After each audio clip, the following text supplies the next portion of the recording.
hassle, pare. Una kong trabaho, 6 a.m. ako eh. 6 a.m. mahirap. Tangin na. Pag rinig ko ng first alarm mo ba yung mga alarm clock? Apat. Every 5 minutes, snooze.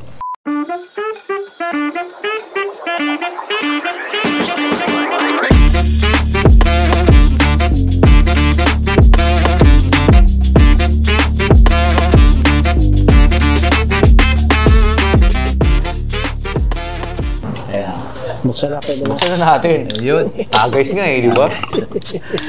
Tagays na tagays. Ayun guys, welcome ulit sa panibagong episode na naman ng Tagays Podcast. At ngayong araw, napaka-special ng episode na ito kasi meron tayong special guest. Wala iba kundi si Batas!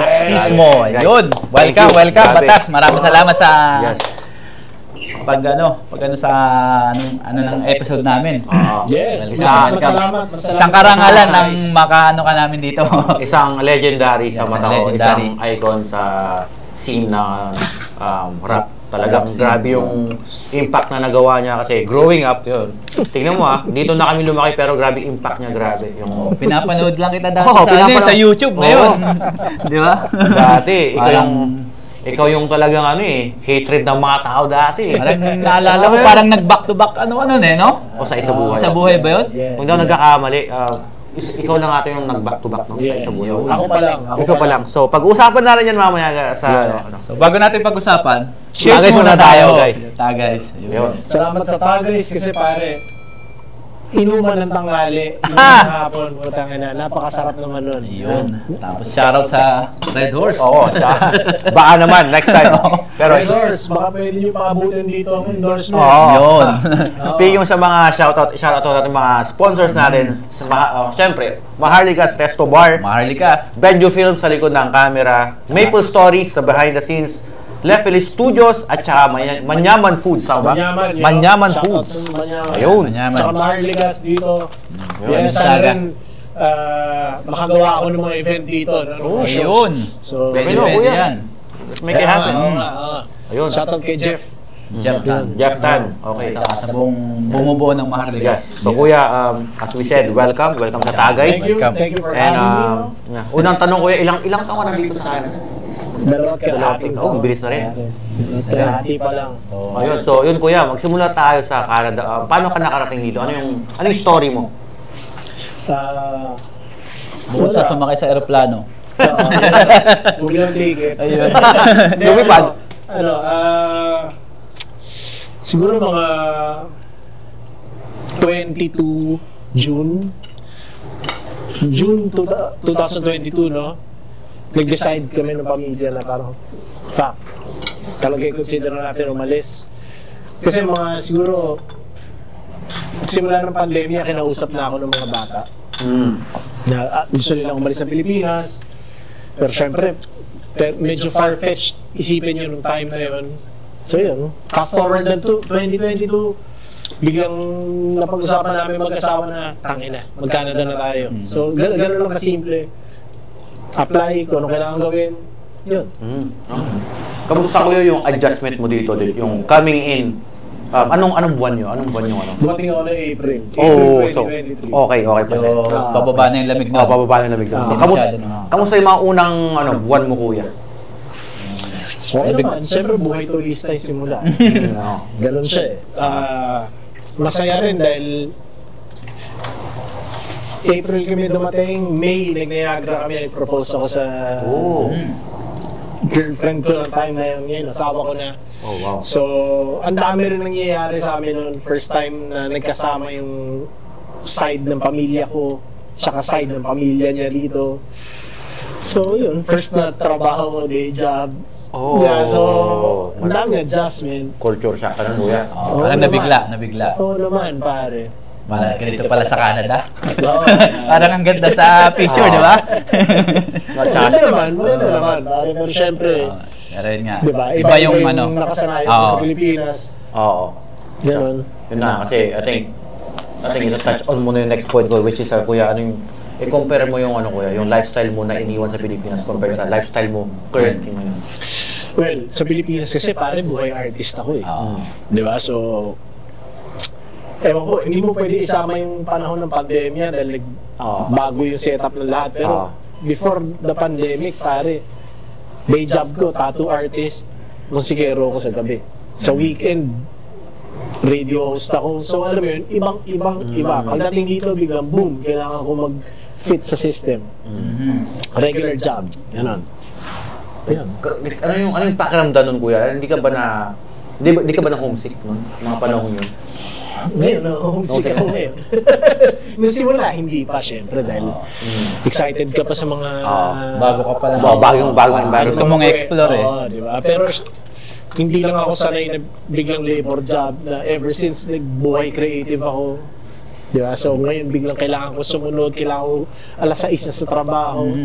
Ganon, diba? Hindi ako sanay sa ganon. So, adjustment sa akin yun. Okay. May iba tayo, kuya. Ano ba yung nauna? Naging tattoo artist ka muna ba or musikero? Ano yung... Musikero talaga. Musikero talaga. Kumbaga, elementary pa lang ako, pwede ko na isipin musikero ako dahil nag-aral ako ng organ dati, piano, nung ganong edad.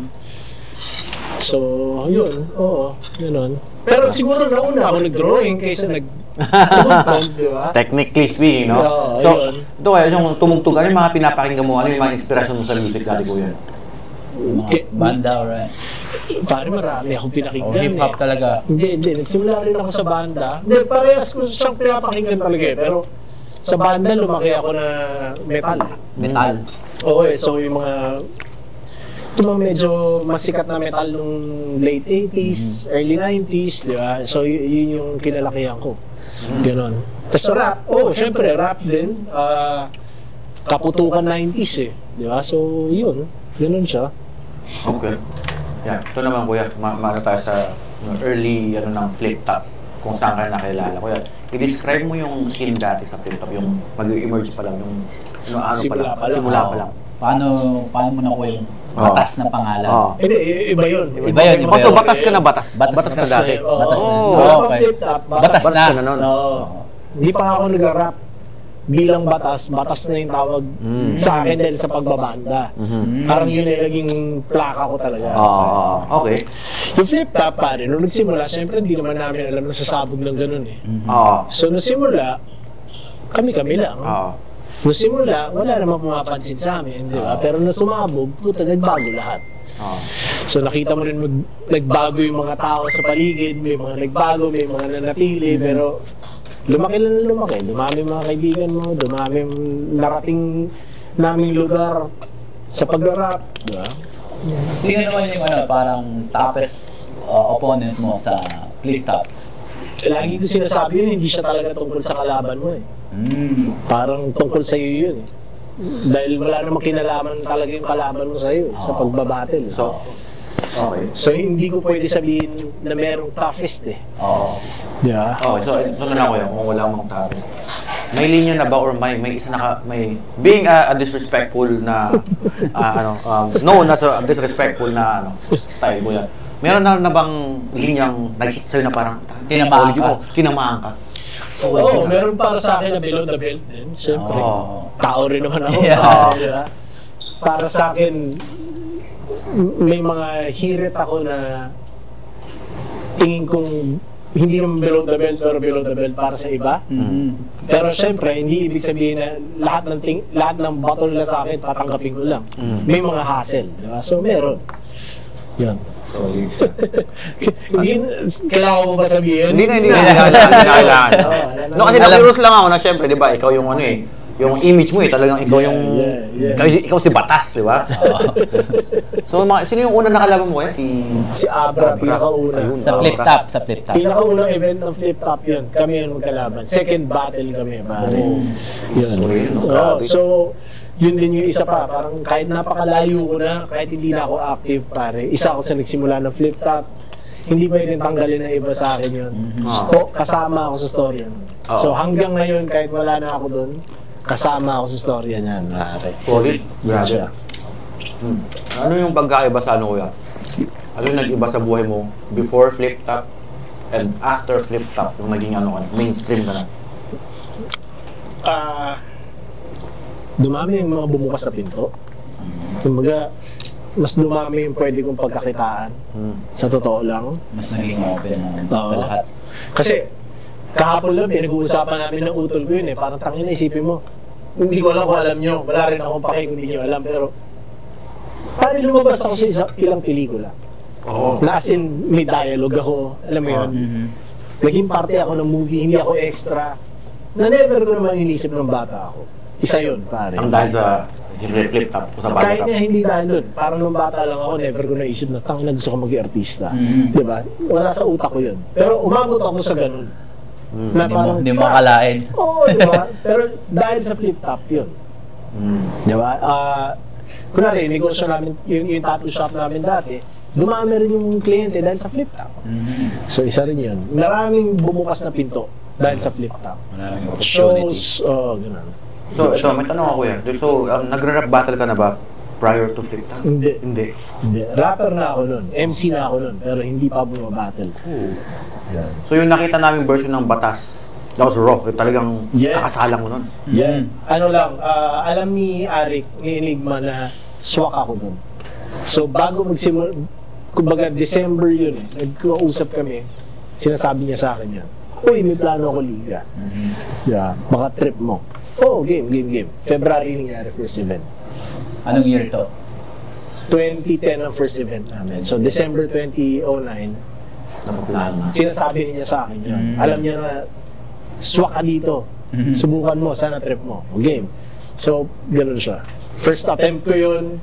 At syempre may kasamang immaturity. Hanggang ngayon naman eh, di ba? Sabi mo nag-mature ka na, may immature. Hindi mawawala yung 20 years from now, mas mature ka. Di ba? Laging Yeah, ganun. laging ganun. So yun. So, kuya, do you consider yourself na retired na sa battle rap? Or? Oo. Retired na. Ako ang first na ni-retire din ng flip top. What do you mean retired? Ni-retire nila ako officially. Yan. Kumbaga, dahil aalis na ako ng Pinas. So, gusto nila ako bigyan ng ganung na parang kailangan natin i-celebrate na official. yung Okay. naging journey mo. So, okay yan. Ako Ano yung way na mapapabalik si Batas sa pagbabattle? Kahit dito, sa US o kahit saan? kailangan ko gustuhin. Bottom line, kailangan ko gustuhin. Hindi ko na siya gusto gawin eh. Parang Yeah. nag-iba na yung ano mo. Iba. Nag-iba na yung buong pagkatao ko halos iba na. Hindi ko na siya para gustuhin. Namimiss ko mag-rap, namimiss ko yung pakiramdam, pero parang hindi ko lang Wala trip ka na bumatil na.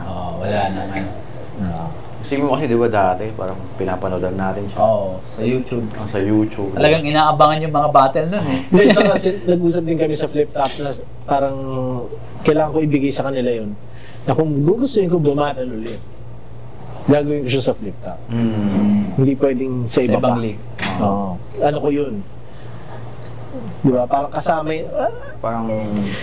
Delikadesa ko yun sa kanila. Di ba? Ganon. Kasi kahit nung bago ako mag-retire, sinasabihan ako, uy, umisa ka pa, pare. Alam nilang aalis na ako. Hindi na, chong. Tapos na. Di ba? Hindi ko sila napagbigyan. So, yun yung panata ko sa kanila. Na, okay, pero kapag gagawin ko, pare, sa inyo ko gagawin. Tip-top ulit. Oo. At karapat dapat lang talaga na gano'n. Tagin mo tayo mga Yun. Cheers, man. Okay. Solid, Kung solid parang Jess, naman. nanonood ka ng battle rap, sino yung mga pinapanood mo dati? Madami. Halos nakasubaybay din ako dati nung nag-umpisa yan. Yung dati kasi Sinan- malungkot dun eh. Bakit dati lang, di ba? Dati hanggang No, kasi- medyo nawala na kasi ngayon eh. Parang naiba na rin Sa tingin ano ko, ko eh. sobrang dumami kasi yung nag-expand Oo. sila. Parang ang hirap mag-keep up eh. Ngayon hindi ko na rin kilala yung mga iba eh. Ako, yung level ng battle rap ngayon, lalo sa Pilipinas, iba. Iba na eh. Pansin ko nga eh, yung sa sulat, grabe yung level ng ano. Ano siya, maganda siyang mapanood ngayon. Dahil, dinadala ng Pilipinas sa ibang level ang battle rap. Sa buong mundo, Chong. Merong ginagawang gano'n ng Pilipinas ngayon.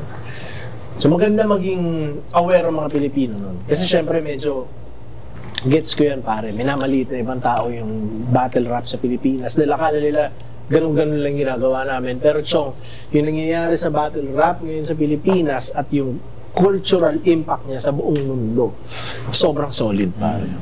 Yun siya. talaga dati, nakasubaybay ako eh. Ako rin. Mga every inaabangan ko yung mga yung Mga early 2010s. Kaso ngayon, na-busy na rin. Yun siguro sa buhay din ko yan dito. Hindi, gets ko yun pare. Pero yun na nga eh. Parang syempre, putang ina. Kaya kanina pinag-uusapan natin yung panlaban eh, di ba? Parang tangina. Kailangan natin labanan. Hindi pwedeng kung ina papakain tayo. Totoo yan. Totoo yan. Although, updated naman ako dahil sa mga kaibigan ko. Panoorin mo to, panoorin mo yan. Ako in general, talaga ako, parang fuck. Hindi pwedeng kainin tayo ng lifestyle dito, pare. Kailangan natin pumalag dahil kung hindi, fuck. Kailangan natin tumagay para pang-alis ng mga iniisip. Pero believe ako sa mga may 9 to 5 tapos yung parang may side gig pa sila sa mga photography, videography. Believe ako na nagme-make time sila. Alam mo yun? Ako, believe ako sa inyo kasi nagpo-full time kayo. Ako, hindi ko to full time ko yun. Hindi. On the way. Ako, inano ko na. Nag-all-the-way ko na all the way kasi paano ko malalaman kung hindi ko susubukan. At sinubukan ko nung kailan, tangila, balik buhay mo na yan. Crazy po tangila, hindi pa yung asawa ko, galit na galit sa akin. Naluloko ka na ba? Bakit ka magre-resign? Well, hindi ako masaya sa trabaho eh. Parang, let me try something new. Kung may option ka na ganito, bakit hindi? Pero napaka-risky rin ang ginawa ko nung Okay lang ang sugal, Chong. Yun nga. Sabi ko nga, pag di ako susugal, wala, hindi ko malalaman, di ba? High risk, high reward. Yun. Gusto ko yan, naman. Chong. Yun. Ano yung turning point na parang gusto mo nang mag-quit sa job mo lang? Kasi nga, parang ganito na lang palagi daily. Parang trabaho ba? Okay naman yung trabaho ko din. Pero, parang hindi pa rin ako masaya eh. Parang gigising na ako, parang tinatamad ako. So, masaya ka ngayon? Masaya ako ngayon. Siyempre na. Kahit umaga gigising ako, kahit gabi na ako umuwi, okay lang. Pero dati nasa trabaho, para sa yung nasa trabaho, parang tinatamad ako. Siyempre. Aga pa. Late na lang ako, parang ganun ba. So ngayon, mas okay. So, ngayon, pare, pinapakita mo kasi na pwede. Ako, yun yung talaga. Nakaka-inspire nga kuya eh. So, paano mo, kailangan mong anuhin ang mga tao na maging mas bukas sa idea na yun, so, na may option na gano'n eh. Pwede mong i-explore, pare. So, anong pwede mo sabihin sa mga tao? Sa akin, kasi nga. Kilusan mo. Unang-una. Kasi doon mag-uumpisa eh. Gawin mo muna ng testingin mo. Kilusan mo ng kilusan hanggang sa ano. Kasi nung ako, talagang chinaga ako yan. Nung mga nagsisimula ako. Lumalabas ako. Pumapunta ako sa mga iba-ibang para lang Kahit walang bayad, no? Kahit walang bayad. Hindi ko inisip yung pera noon eh. So talagang passion mo rin eh, no? Kasi mahilig din ako magluto. Tapos at the same time, nagbibideo ako sa bahay. So bago ka nag-quit sa day job mo, ano yung day job mo? Sa factory. Gumagawa kami production. Production. Parang 6 to 2. 6 a.m. to 2 p.m. Damn! Ganun. Wala nakakalam nun, guys. Wala na. 6 a.m. Monday to Friday. Anong oras ka nagising nun? Alas 5? 4:30 ka? 4:30. Hassle di ba? Hassle, pare. Una kong trabaho, 6 a.m. ako. 6 a.m. Mahirap kasi pag rinig ko ng first alarm, alam mo ba yung mga alarm clock? Apat! Every 5 minutes, snooze. Ganun yung buhay dito eh, no? Grabe. Especially sa winter, kuya, grabe yung... Pero alam mo, pare, doon ko naisip na na parang talaga bang dito na lang ba ako? Yung parang magtatrabaho na lang ba ako? O mag-isip ako ng something na magiging masaya ako sa ginagawa ko. Kaya parang ginaram ko na yung pagkakataon na sige nga, subukan ko mag-resign, magpasa ako 2 weeks notice, parang bigla lang. Sige. Lakas. Tapos yun. Gusto ko yun, pare. Ano yun eh? Eto, gusto ko na mag-interrupt. Yun yung pangontra sa sinabi mo na ganyan talaga buhay dito eh. Pwedeng hindi, Chong eh. Yun. Ginagawa niya eh, di ba? At sana mas marami sa atin ang makagawa nun eh. Talagang... Di ba? Yun eh. Sabi ko naman, kung di mag-work, then I can go back to work. Yes. Work is there. Yes. Di ba? Pero ito, mas risky pag di ka nag-risk. Yun. Diba? Kasi parang magre-regret ka. Dapat pala ginawa ko. Then tsaka mas mas fix yung ceiling kung mag-settle ka na gano'n lang. Dahil gets ko yun. Meron kang consistent. Pero yun na yun. Yun na yun. Yun yung ceiling mo na. Okay, diba? So, wala lang. Parang syempre, kung meron kang... Paano kapag gusto ko ng mas malaki? Ano kailangan kong gawin? Diba? Either mag-overtime ka lang. Or, Yeah. Pero, Doon pa rin eh. Doon ka pa rin. Kakainin pa rin yung oras mo. Wala ka ng time sa pamilya mo. Ako pare, astig. Sana mas marami ako marinig na storya dito sa Canada na mga kagaya mo. Kasi magkakaroon ako ng mas lakas ang loob. Sumubok. Pare, tangya. Ayun. Galit na galit yung asawa. Hindi kami nag-uusap ng ano. Sabi ko, let me, pabayaan mo ako. And then I'll do my thing. Hindi mo mag-work. Yun nga. Sabi ko, nandyan yung work. No, tsaka kasi may anak kayo, so parang iba yung sitwasyon mo eh, di ba? Parang wala kang mas risk, parang doble yun eh. Hindi, alam mo pare, totoo lang yung risk dito, mas madali dahil may support ang gobyerno. Sa Pilipinas, yung risk mo doon, putang ina. Talagang You're pati on pa your ako. own. Oo. Talagang talo ka, no? Pag nagkasakit ka pa. Yun pa isa. Diba? So dito, mas pwede mong risk yung mga tao. Although, ang problema dito, ang taas ng overhead eh. So, kanya natatakot sumugal ang mga tao. Yun, Jeff, halika dito sa kuya. Shoutout sa camera para Jeff Tan, dito ng bossing. Shoutout Bossing pala, na lahat. Sasabihin ko na rin sa camera na sana makakuha ako na isang Sabado ng gabi dito. Yun! Jeff Tan in the building, guys. So, yun. Thank you. Maharlika and Jeff Tan for yun. So yun. Pala si one of the owner ng Maharlikas, guys. Maharlikas. Thank you for having us here. Thank you. For opening the door ng maaga para lang makapag-shoot kami ng tagay. Siyempre, salamat din sa pagkain, guys. Yeah. Sarap Solid, mga sisig. Ito. Ayan natin ito yan. Mamaya kuya. Mamaya na kuya. Lalamig pala. Patapos na rin kami kuya. Oo. So, matanong ko lang, since nagtatato ka kuya. May mga Magkano ba? ano yung best piece work na nagawa mo? Kung matatanda mo. Best.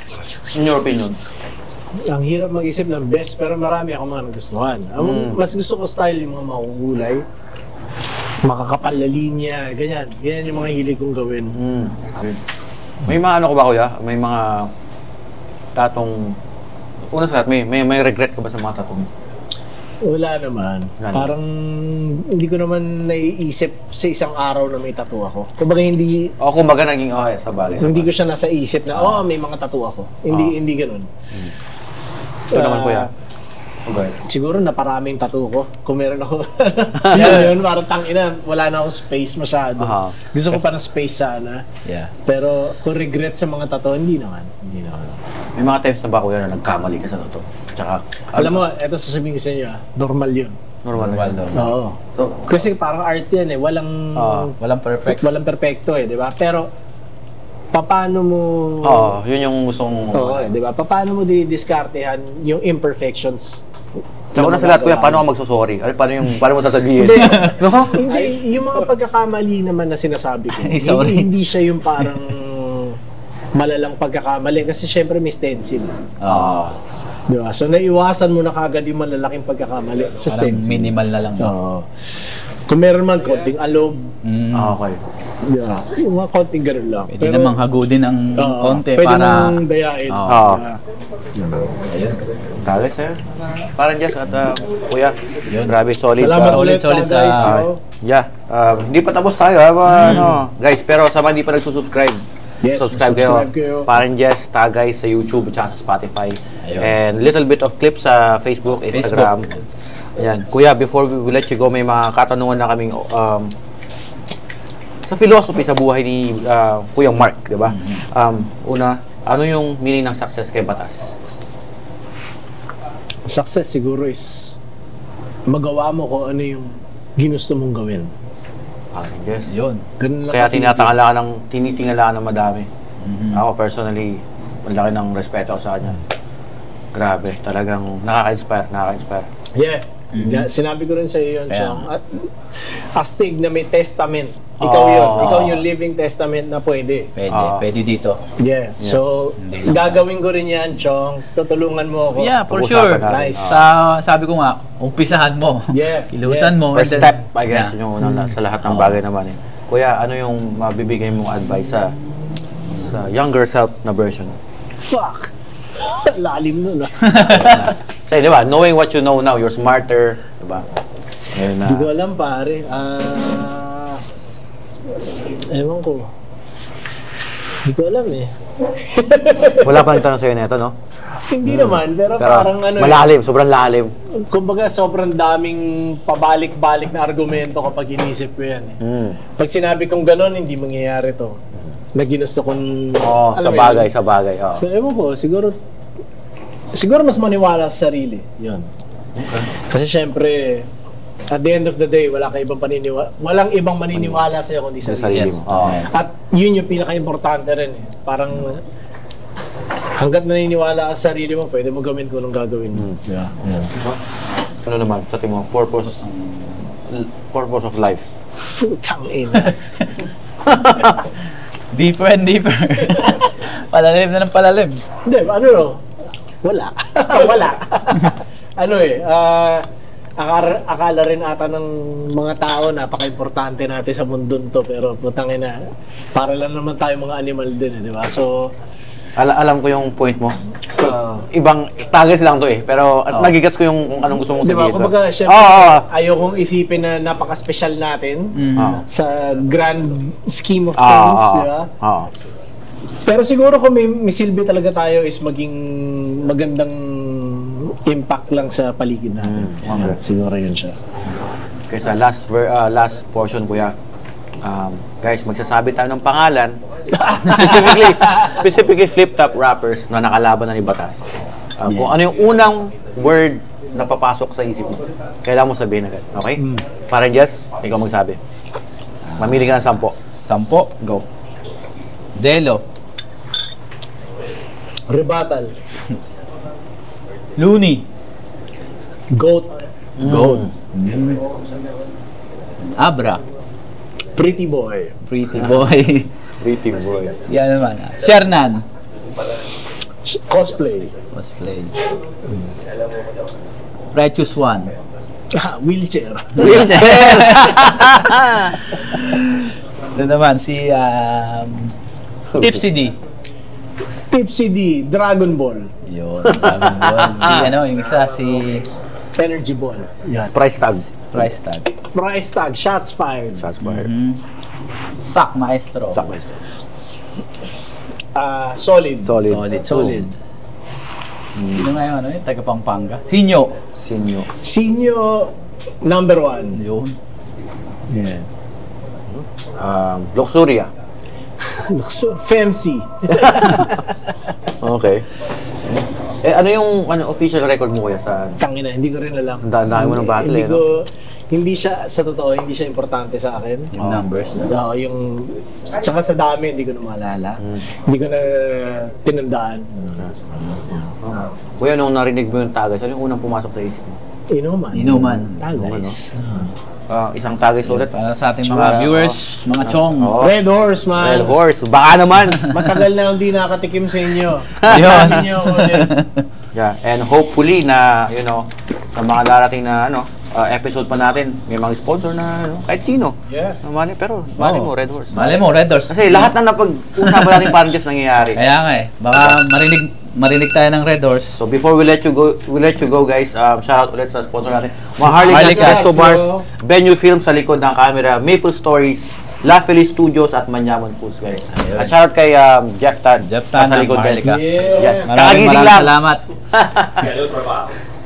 Siyempre sa ating special guest. Special guest kay Batas. Isang karangalan, mamit ka at makausap ka at ma-share mo yung experience mo at magbigay nilang inspirasyon sa mga nanonood. At salamat din sa imbitasyon. Gaya ng sabi ko kanina, inuman ng hapon, putang ina. Sinong hindi? Di ba? At yun nga, sana maging isang, kumbaga, moving forward, maraming mga mas mangyari pa, alam mo yun, pwede nating ma-explore, maging mas solid ang community ng mga Pilipino dito sa Toronto dahil gusto natin syempre na lahat tayo, di ba? Culture building, yo. Yeah. Alright. So yun guys. Hinduin lang. Sa mga hindi pa nagsusubscribe, subscribe na kayo. Yes, sir. Follow guys, Paring Jess. Paring Jess. That's it. Peace!